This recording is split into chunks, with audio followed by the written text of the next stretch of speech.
जब सास ने बहू से उसके मायके से लाखों रुपए लाने के लिए कहा तो बहू ने क्या जवाब दिया। आज तो ननद सरिता भी घर पर आई हुई थी। देवर महेश की शादी जब से पक्की हुई थी तब से उसका आना जाना लगा हुआ था। हालांकि शादी 3 महीने बाद थी पर तैयारी तो थी ही। अब ननद घर पर आई है तो बहू को उसके लिए कुछ अच्छा सा बनाना तो पड़ेगा ही। ये अलग बात है कि बहू भी नौकरी करके आई है। वो थक चुकी थी पर खाना तो बनाना ही था। सो ममता रसोई में खाना बना रही थी। आखिर दाल बाटी चूरमे की डिमांड की गई थी। जबकि घर के बाकी सदस्य घर की मुखिया निर्मला जी के कमरे में बैठकर खुसुर फुसुर कर रहे थे। हाँ, इसे खुसुर फुसुर ही तो कहेंगे, क्योंकि मजाल कि 3 लोग बैठकर बात कर रहे हो और फिर भी दरवाजे तक भी आवाज आ जाए उनकी। ममता का पति संदीप तो ऑफिस से आया नहीं था।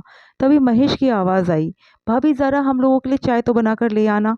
ममता ने एक तरफ चाय चढ़ाई और अपना काम में लग गई। चाय बनाने के बाद ट्रे में सबके कप रख के कमरे में उन्हें देने गई। उसके कमरे में आते ही सब बिल्कुल चुप हो गए। पर तभी सरिता ने निर्मला जी की तरफ इशारा किया, जिसे ममता ने देख लिया और मन ही मन सोचने लगी कि अब जरूर कोई पटाखा फूटने वाला है। बहू, मैं क्या कह रही थी कि देख, तेरे देवर की शादी होने वाली है। नई बहू घर आएगी तो उसे भी तो सुविधा देनी पड़ेगी। घर में और कमरे भी नहीं है। अब नई आई हुई बहू को अकेला कैसे छोड़ूं। अब उसे ये तेरा कमरा ही देना पड़ेगा मुझे। इसलिए तुम लोग तुम्हारा कमरा ऊपर बनवा लो। निर्मला जी भूमिका बनाते हुए बहू ममता से बोली। उनकी बात सुनकर ममता हैरान रह गई। नया कमरा? अभी तो शादी का कितना खर्चा है मम्मी जी। नया कमरा कहाँ से बनेगा? वही तो कह रही हूँ बहू, खर्चा तो है पर कमरा भी जरूरी है। पता, छोटे से घर में मैं नई बहू को कहाँ रखूंगी। इसलिए ऊपर वाला कमरा तो बनवाना ही पड़ेगा। पर मम्मी जी, 3 कमरे हैं तो सही, उन्हीं में एडजस्ट हो जाएगा, ममता ने कहा। अरे कहाँ से एडजस्ट हो जाएगा भाभी।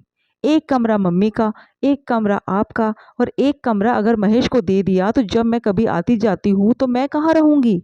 अचानक सरिता बीच में बोली। पर जीजी, अभी तो कैसे भी एडजस्ट करना ही पड़ेगा ना। पहले शादी का खर्चा जरूरी है, ममता ने सरिता से कहा। अरे तो भाभी, आपके पापा से पैसे मांग लो। उनका तो अभी अभी रिटायरमेंट हुआ है। पैसा तो उनके पास भी होगा। 3-4 लाख तो वो आपको दे ही सकते हैं। अचानक सरिता ने अपने मन की बात कह दी। जी जी, मैं अपने पापा से पैसे नहीं मांगूंगी। उनका रिटायरमेंट का पैसा उनके भविष्य के लिए है। वैसे भी वो हमारे लिए बहुत कुछ कर चुके हैं, ममता ने जवाब दिया। अब कौन सा भविष्य, उम्र तो हो गई है उनकी।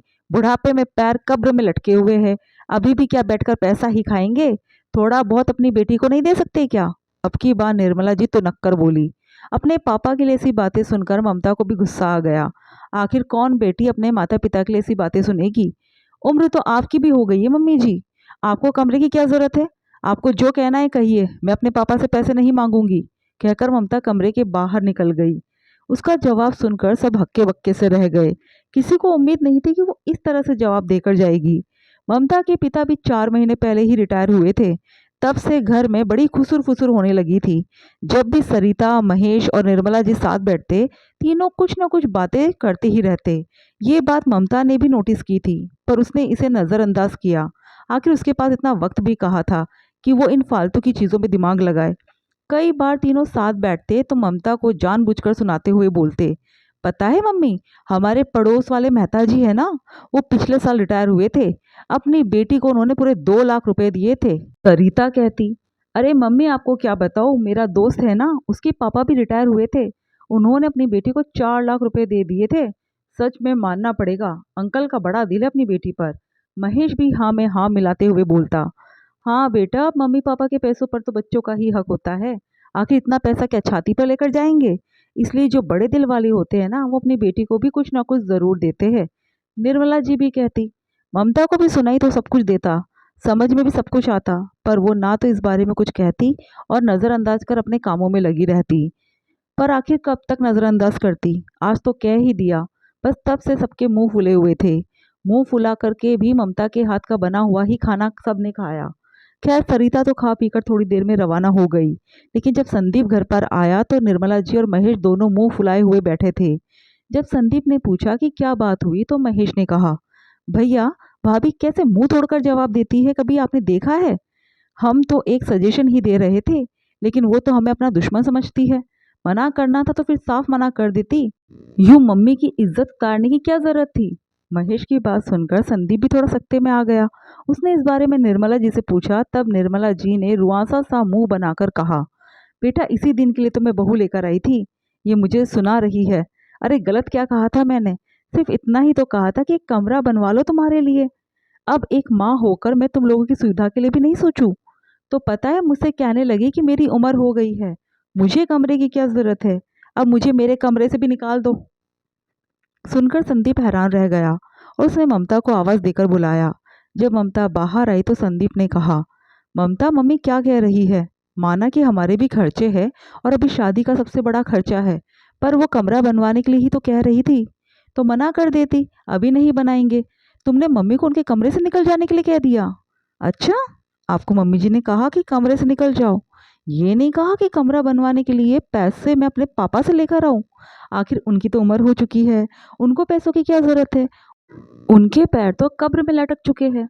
ये सुनकर संदीप ने हैरानी से निर्मला जी की तरफ देखा और कहा, मम्मी आपने ये सब कहा था? भैया कहा था तो क्या गलत कहा था? भाभी के अपने पापा से पैसे नहीं ला सकती?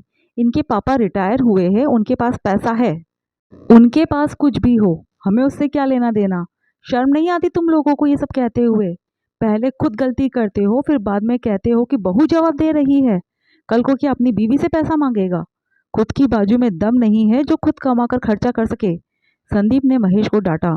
उसके बाद निर्मला जी की तरफ देखकर बोला, और मम्मी, मुझे आपसे ऐसी उम्मीद नहीं थी, ना ही आज और ना ही कल।